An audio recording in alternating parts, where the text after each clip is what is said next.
Bonjour, aujourd'hui je vais vous parler du livre 100 questions stupides mais pas si bêtes. Il a été écrit par Stéphane Fratini et dessiné par Robert, que moi j'appelle Bob, parce qu'on se connaît très bien, ou pas. C'est un livre de scientifique qui se lit très bien lorsqu'on sait qu'on ne pourra pas lire pendant longtemps. On peut le lire dans une voiture, sauf si c'est vous qui conduisez bien sûr, dans des salles d'attente ou à la salle de bain. Chacune des questions trouve sa réponse sur 2 pages.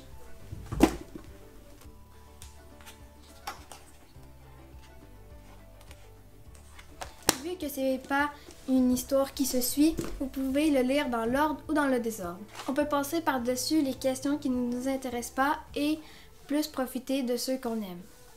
Comme le titre du livre l'indique, les questions peuvent parfois paraître stupides, mais leurs réponses ne le sont pas, car Bob dessine bien. L'auteur répond à chacune des questions avec des explications scientifiques et beaucoup d'humour. Vous vous demandez quel genre de questions qui se trouvent dedans le livre? Je suis sûre que non.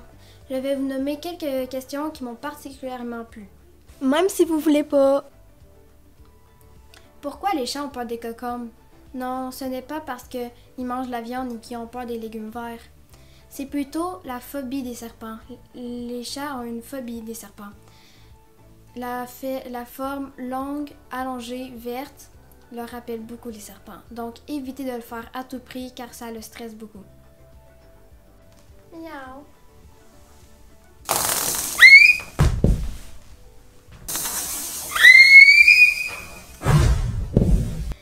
Une autre question. Si je vous fais ceci, vous devinez la question. Je vous demande l'heure. Mais par exemple, comment on pourrait demander où sont les toilettes? Non, pas en montrant notre entrejambe. À moins d'avoir 3 ans. Pourquoi quand on baille, on met notre main devant notre bouche et quand on pète, on ne met pas notre main devant nos fesses? La première explication, c'est pour ne pas que les autres le sachent. Rester discret. La deuxième explication, c'est quand on baille, on mettait notre main devant notre bouche pour pas laisser entrer un démon.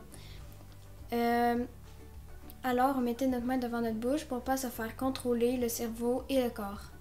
La troisième explication est quand tu tousses et que tu achoumes, tu mets tout le temps ta main devant ta bouche.